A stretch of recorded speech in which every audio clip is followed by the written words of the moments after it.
We care about the context of everything.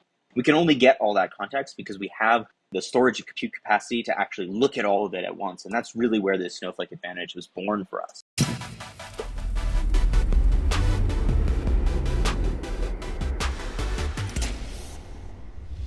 Hi folks, Daniel Myers, Developer Relations here at Snowflake. And on today's episode of Powered By, I'm talking with Ryan Henrich, Director of Technology Alliances at Lacework.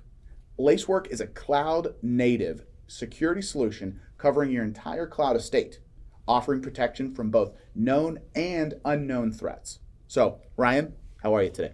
I'm great. Thank you so much for having me. So, I want to kick this off and learn more about you, your background, Lacework, what it does, and what are some of the things that you're working on today?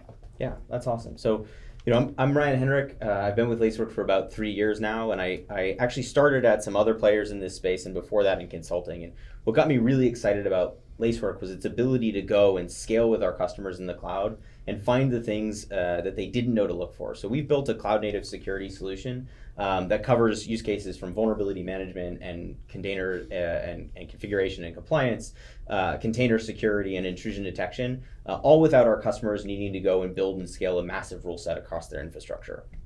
To me, that was super exciting because what I had seen in my history was that when you require customers to go and build and manage rule sets, it becomes really hard to find the things that are problems in their infrastructure. So that's pretty awesome. So, my understanding is that Lacework is a relatively young but incredibly fast-paced growth company. Can you tell me more about kind of the history of Lacework and how you're growing today? Yeah, so I joined about 3 years ago as employee number 30 something, and we're now over 800 people and continuing to grow really fast from there. We built the company, or the company was started about 5 years ago, and operated in stealth for the first few years. And so we really took this to market about 3 years ago, and what we saw with our early customers and continue to see today is that they were able to go and scale their use of the cloud by partnering with Lacework to handle the security with them in a way that they didn't need to grow the security team linearly with it.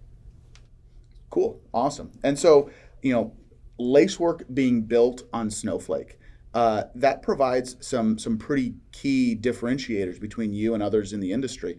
Tell me a little bit about how your product is special for your customers today. Yeah, so this is massively important for us. So, security, especially security in the cloud, is really a big data problem. And so, this is something that we were able to approach differently from anybody else because of the way that we chose to use Snowflake.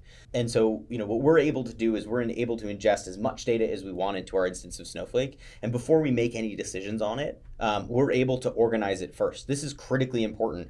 Many of the other players in the security space are ingesting data and applying kind of manual rules or filters to that data to look for specific things. But because of our usage of Snowflake, we're first able to organize the data and then look at it and see how it's changing over time and really apply more advanced analytics to that data set first. So that's pretty powerful. So let's see a demo of this. Yeah, I would love to.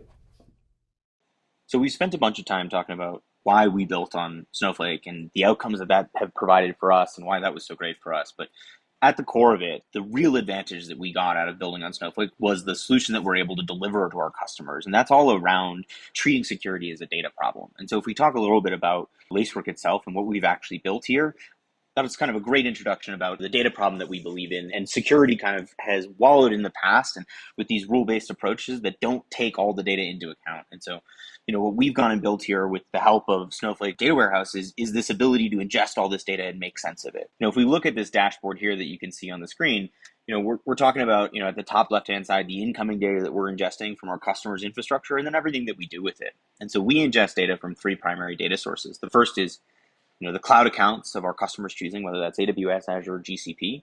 We want to build a read-only cross-account IAM role that gives us access to the config API so that we can know, what is deployed in their cloud and how it's deployed in their cloud. And then also the log source, so whether that's CloudTrail, StackDriver, or Azure Activity Log. And that allows us to know how they're using the infrastructure that they've deployed. Our second data source is the container repository. So, wherever a customer is storing their containers pre-deployment, that allows us to do layer analysis, understand vulnerabilities, and really help our customers make better risk-based decisions as part of their software deployment lifecycle. And then the third is our lightweight agent data collector that allows us to collect and see things like processes and network connections and DNS lookups and user authentication and so on and so forth. And then we stream all of this raw data back into our Lacework backend, which we've built entirely on Snowflake. This represents a massive amount of data. And so before you can actually do anything with that data, we need to first organize it. And so we organize this data into 24 different data tables that our customers can then have access to. We'll talk about that more in a minute. But these data tables are everything about, each type of data. So for example, a process might have, a parent process associated with it. It might have a user associated with it. There might have been a network connection that spawned that process or that process received, so on and so forth. And those all make up columns in one of these data tables. And from these data tables, we build what we call entity behaviors. And to put it simply, an entity behavior is any set of actions from start to finish across the infrastructure. So whether it's something as simple as, I open an SSH connection on a box and go make a cup of coffee and I forget about that session and it times out, that's two pieces of raw data. There's an SSH connection and an SSH timeout. That's it, right? That's a whole behavior. Or maybe it's something a little bit more sophisticated, like, I logged into a box and I kick off a script that builds a Kubernetes cluster and does a whole bunch of data processing and then writes to my data warehouse. That might be 70, 80, 90 pieces, 100 pieces of raw data, but that's one behavior. It's one set of actions from start to finish.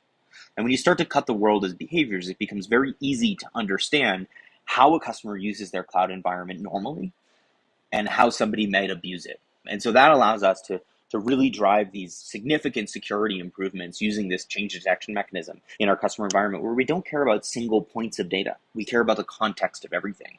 We can only get all that context because we have the storage and compute capacity to actually look at all of it at once. And that's really where this Snowflake advantage was born for us. This allows us to service our customer needs for, the things that everybody needs, the known bads in the world, the, vulnerability assessments for hosts and containers, configuration and compliance reporting for, your CIS benchmarks, your SOC 2s, your HIPAAs, your ISO 27001s, maybe your FedRAMP moderates, etc.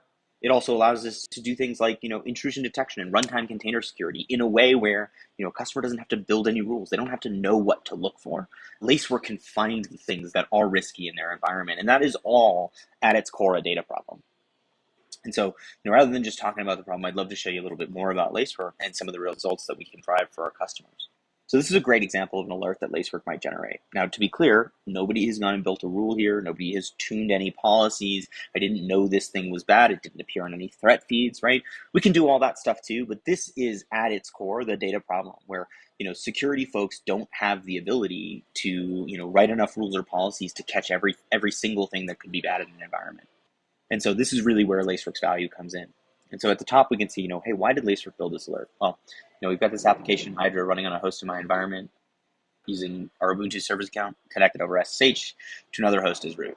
Now, if we take a step back and, let's assume that I don't know what Hydra is here. What are we actually looking at here? I'm looking at, two machines in my environment using the service account and escalating privilege. That looks a lot to me like, some sort of an automation in my environment. Maybe it's my chef client coming in and updating packages or something like that.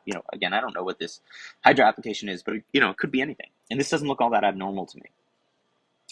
And so if I scroll down, I've expanded this details column for who. I can see, okay, well, there's root access on both hosts. It's interesting, but, not super consequential to me. I can see then the what here. We've got this, CPU utilization that's really low. So, that gives me some confidence that I'm not looking at like a noisy neighbor problem here right now, right? I'm not worried about the performance of this box at the moment. I'm just really worried about, or curious about at least what this alert means and why Lacework raised its hand. And we can then see, hey, there's a bunch of SSH attempts, but I don't know, that's not super consequential. And then we can actually see this, this Hydra application and a file hash. And this has been, checked against virus total and threat feeds in the industry. And, nobody knows that this thing is bad. This hasn't been flagged as malicious for anybody. So, nothing here for me to get super, nervous or excited about. So again, why did Lacework go and build this alert? I don't really understand yet. Well, if I scroll down to here, I can actually see the behavior that we modeled as anomalous or risky in some way. And so this is part of our patented technology. This is called a polygraph. And in this case, we're looking at a polygraph of a single event. I talked about behaviors earlier, sets of actions from start to finish. This is a great example of that. If we look at the left-hand side, we can see, okay, from Cupertino, California, somebody logged in as Ubuntu, where they kicked off an SSH session and they got a bash shell. If we highlight over that, we can see that, okay, that shell is associated with that user Ubuntu. We can then see they ran sudo su to escalate privilege, where we get a new bash session, obviously, this time associated with root. Then we can see this dash Hydra spawning 4 Hydra processes and 292 SSH attempts.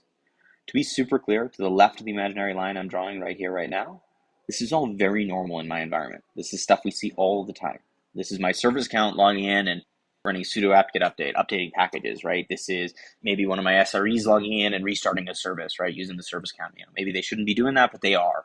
And so this is very normal in an environment here. And so, Lacework didn't flag the left-hand side of this at all. It said, yeah, we see this all the time.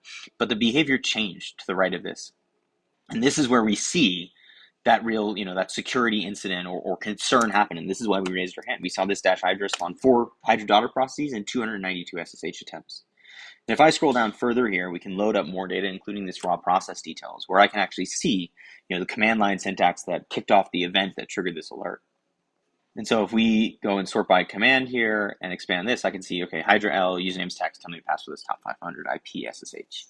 At this point, it's probably pretty clear to anybody that, Hydra is not some, docile package updater here. I'm a little bit nervous about, what I'm seeing here. And so I want to go deeper and explore more. Now, everything you see in blue here is a hyperlink that will show us more data related to this. So, if I click on Ubuntu here, I can load up a page where I can see everything that this user authentication session did.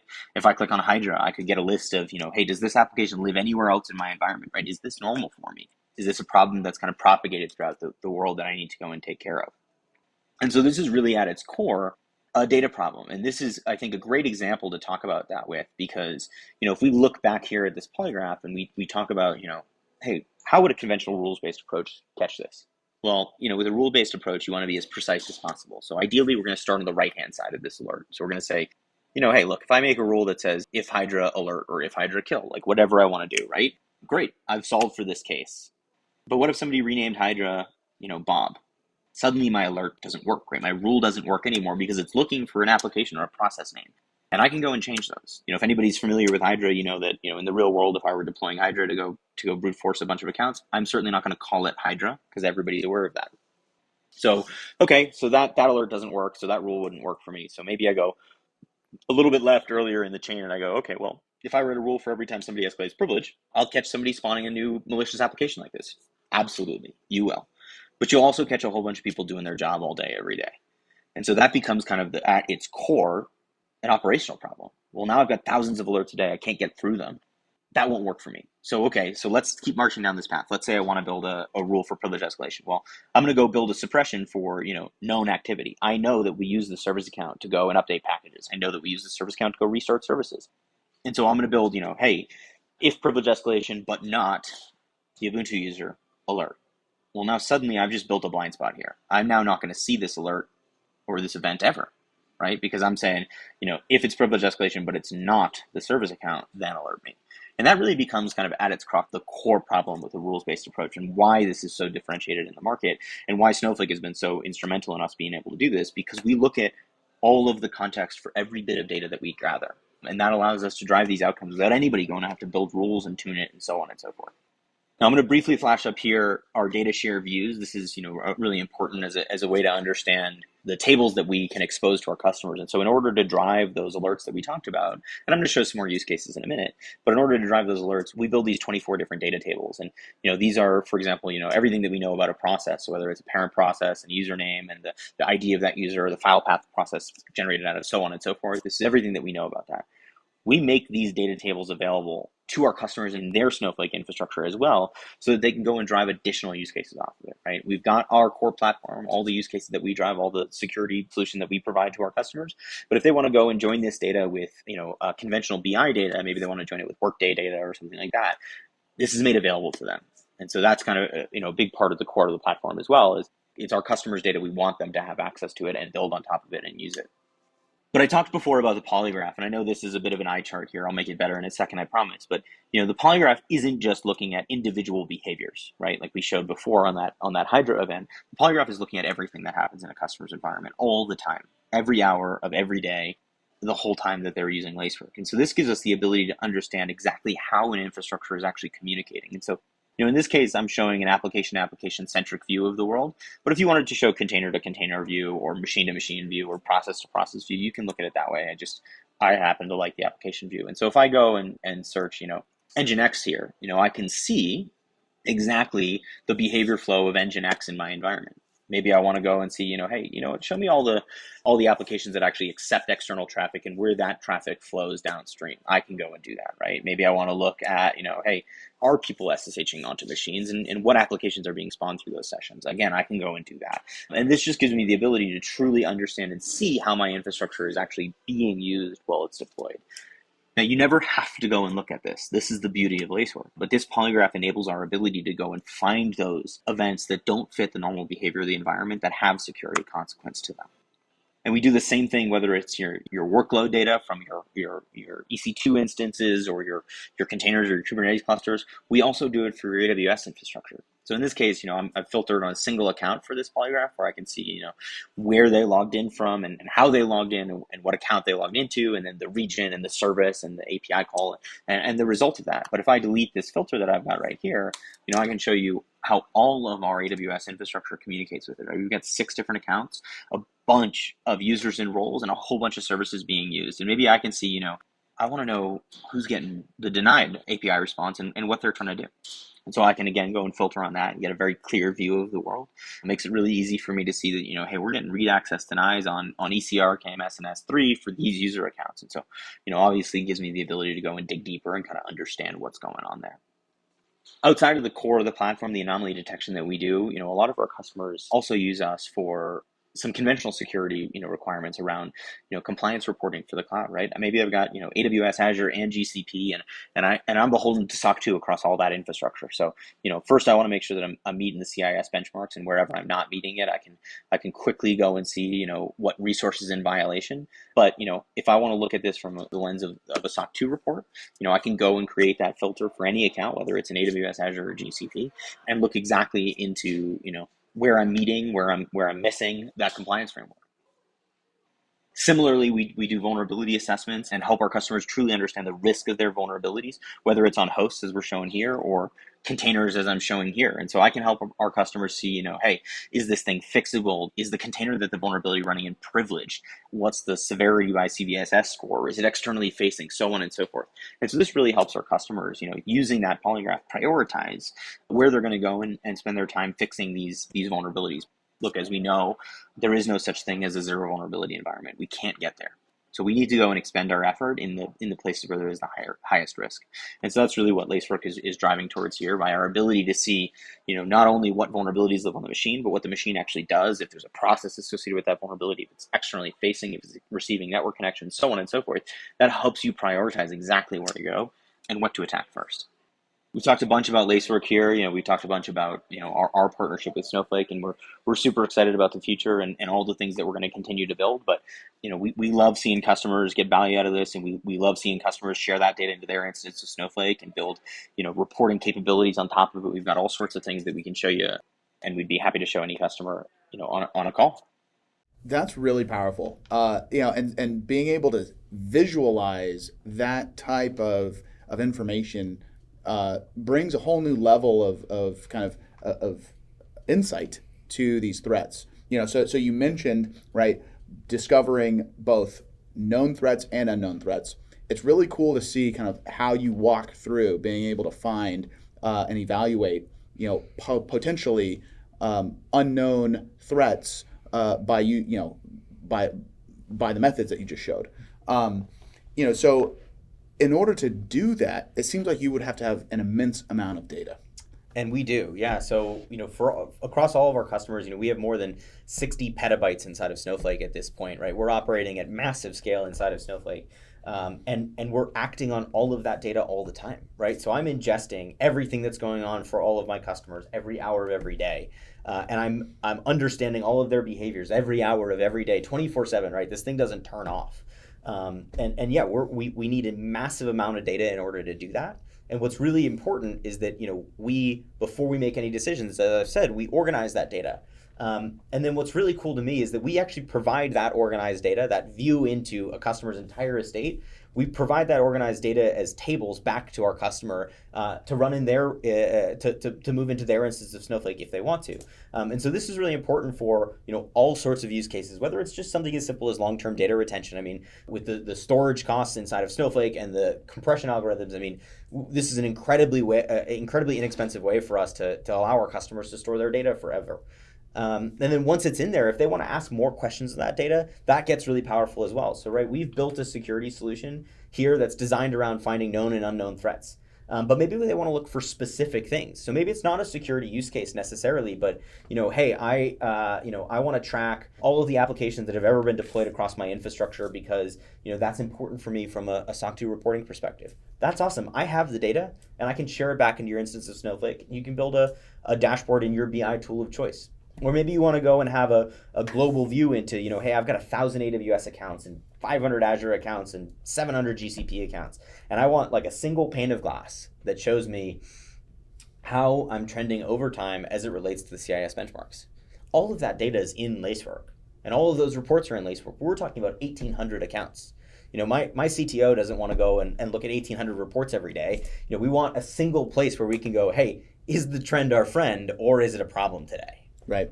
So looking at that and that entire kind of scenario that you just painted there, it seems like Snowflake is a great fit, right? Being able to do that. How did you and Lacework as a whole really evaluate and land on Snowflake as that key part of your tech stack? And so that was a really big decision that we had to make very early on in our journey, right? So one of the hardest things for us would have been picking the wrong data warehousing partner.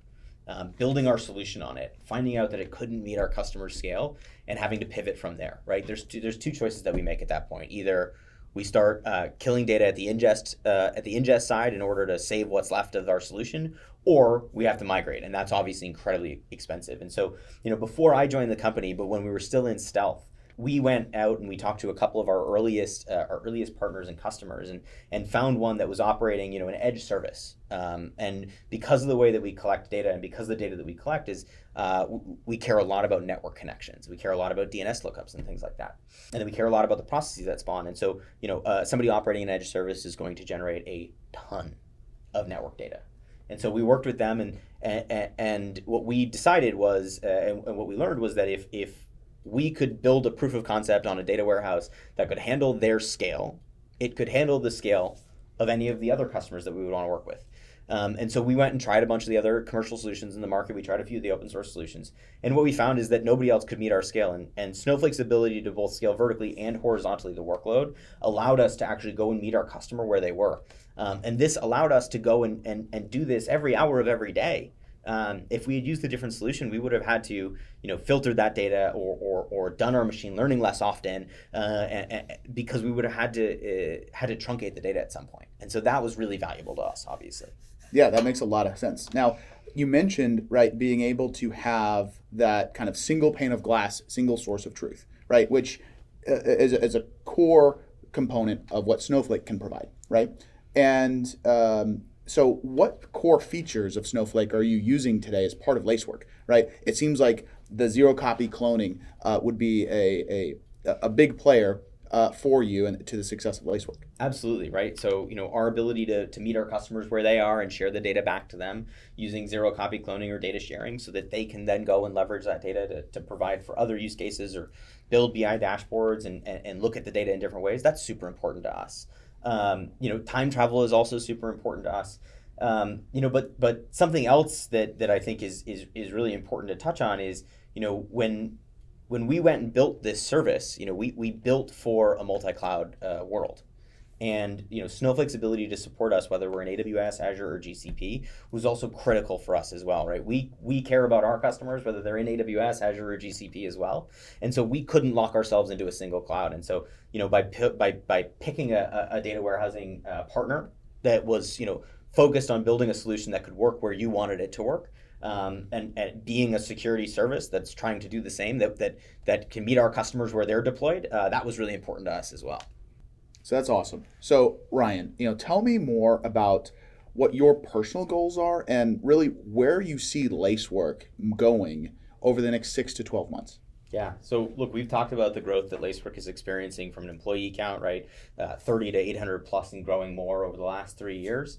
And a big part of that for us is investing in product and engineering, obviously. So we're continuing to grow our use cases from a security perspective, delivering more value to our customers across, up and down their stack, whether it's, moving more into the shift left so we can help with the SDLC, helping identify security vulnerabilities earlier on, or maybe it's about, more custom reporting and things like that on the data. But what I think is really important and what matters a lot to me is that for every new set of use cases that we bring to the platform for our customers, that drives more data in our platform, and it also creates either a new table or additional data into existing tables that we can share back into our customers' instance of Snowflake. So everything that we're building here becomes more data that our customers can leverage. And what I hope to see is that more and more of our joint customers are actually taking advantage of this data. It's super valuable. You can go and build whatever you want with it. And we've got a bunch of open source dashboards that you can at least get started with. So if you've got things that you want to do with the data that don't exist yet inside of whether it's Lacework or whatever else, we'd love to meet, talk about it, because as long as we have the data, we can build. Moving forward from now, right, for our viewers here today, where should they go if they want to learn more about Lacework? Yeah, absolutely. So, we have a website like everybody else, lacework.com. That's a great place to go and kind of do your initial reading about Lacework, read some white papers about the Lacework and Snowflake partnership and what the data is and what the data provides. And then we also have an email address, info@lacework.com, where you can reach out to us. And we're more than happy to hop on a call or meet you guys in person, wherever you may be, for 30 minutes to an hour to kind of go through, not only what Lacework provides, but what we're able to do with our partners such as Snowflake. Fantastic. And for everybody there watching now, if you want to build your own application and your business on Snowflake, check out developers.snowflake.com. Thanks.